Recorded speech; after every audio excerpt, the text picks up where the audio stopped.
So a very common question a lot of people ask me when buying a property investment is, should I buy a flat or a house? Now, on one hand, you might think that a flat is a great property investment simply because it's cheaper, but also there's a preconceived notion that it's a higher yield.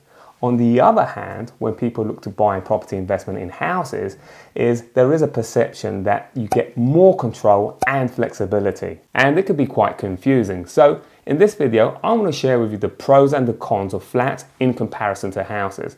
I'm also going to share with you the one thing that you should always do when you're buying a property investment, regardless of whether it's a flat or a house. Buy-to-let flats naturally are going to be more attractive in urban areas, attracting tenants such as working professionals, but also students, especially those cities that have lots of universities like London.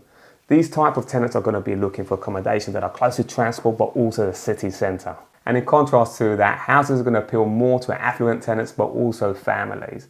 And families don't really want to be right in the heart of the hustle and bustle.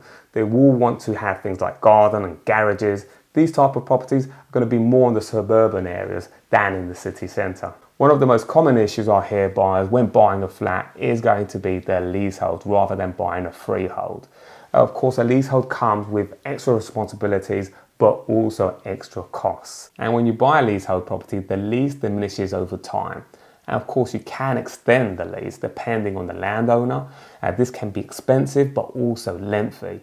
One thing to keep in mind is that you don't want that lease to go under 80 years. After that, you're going to be in trouble. You lose a whole lot of rights, and you're also going to be limited to the type of buyer because mortgage lenders typically won't borrow money to any leases less than 80 years. So when the time comes to sell, you'll have a huge drop in value and the pool of potential buyers will shrink massively. And at the time of this recording, the leasehold and freehold reform has passed law. So that's going to be a video that you may want to look at. Comparing freehold properties with leaseholds, which houses typically have, you're not going to have that challenge. You're not going to be in a time frame and worrying about your lease diminishing over time and therefore diminishing the value of your property.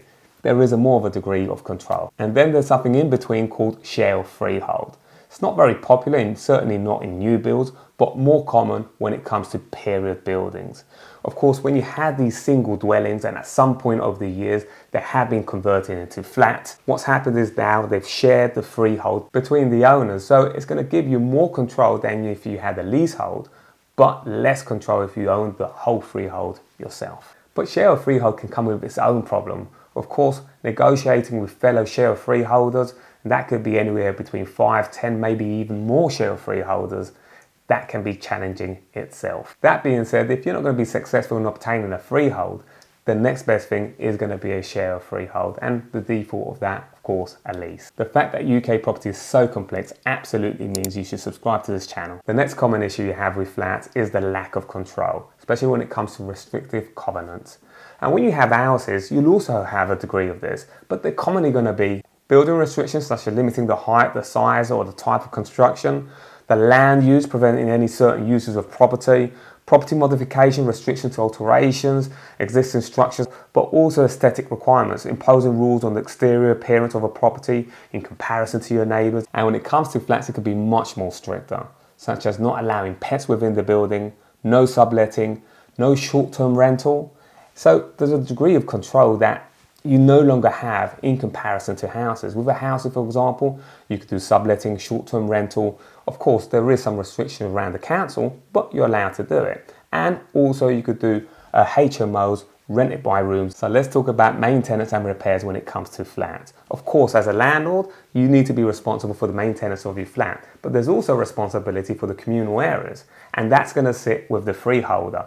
Now, that could be a good thing and a bad thing. Good thing because it sits with the freeholder. The freeholder is the one that needs to maintain this. Bad thing because you're the one that's going to have to pay together with your fellow leaseholders. So you could be in a situation whereby you see something that is in disrepair and you really want to repair it. One, because it can be putting tenants off and creating void periods for you, having a financial impact. However, if your leaseholder or freeholder don't agree, then those repairs aren't going to be made. But on the other side of that, it could be very expensive repairs that you don't agree needs to be done or need to be done at that level. So again, it goes back to that lack of control. And with buy-to-let houses, all the maintenance responsibilities fall on your shoulders. So you also have to maintain things like garden if there is one, and also if there's a roof that needs repair, it needs to be done, and it's only you paying for that. Where on a buy-to-let flat, the roof is the responsibility of all the leaseholders, and the cost of that is shared between all. And the most important thing you should be aware of is ground rent. Most are very reasonable, however, there are some that double every 10 to 15 years. So when buying a property, a leasehold is something you want your solicitor to look at very carefully and take their advice. So ground rent, and particularly service charge, is going to have an impact on the yield that you're going to get, which is why I say it can be a preconceived notion when it comes to flats. But everything's relevant, because at the end of the day, when you have a property that lets very well in a good building, in a good neighbourhood, we have properties here in London that have service charges of £5,000 to £6,000 per year, but they rent for around about £5,000 to £6,000 each month. So everything's relevant. If you have a high service charge, you need to make sure that the rental is going to be high as well. And in most places, especially in London, that is the case. Flat owners in smaller blocks may be asked to pay more money into a fund that covers maintenance works on the building. Some maintenance funds are poorly managed, and there's not going to be enough money in the account to pay for the major works. This is a problem if more expensive works need to be carried out, such as roof repairs. And if you find this video helpful so far, make sure you hit that like button to push more of these videos to people just like you. Adding value to flats, especially when it comes to expanding, is not going to be very typical. If you're going to add value to a flat, most commonly it's going to be a refurbishment with the existing space, whether that's the kitchen, bathroom, windows. However, when you look at houses, it can be quite typical to expand, whether that's an extension, whether that's a loft conversion, basement. There's just more flexibility when it comes to houses. So something to consider when you look at flats, these houses. So is buying a flat a good investment? Well, currently, especially when it comes to cities, there's a huge demand for rental units, especially the smaller units. As the cost of living goes through the roof, of course, people don't want to pay out a lot on rent.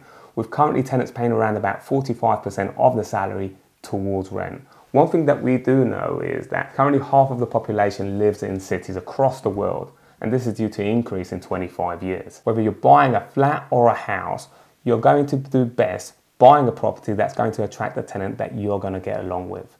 And not only from a perspective of a relationship point of view, but also from a perspective of process and systems. If you're going to be building a portfolio of properties, it's best that 80% of that portfolio is attracting, for example, professional tenants or 80% families. It's good to diversify, but try and keep it streamlined to a particular tenant.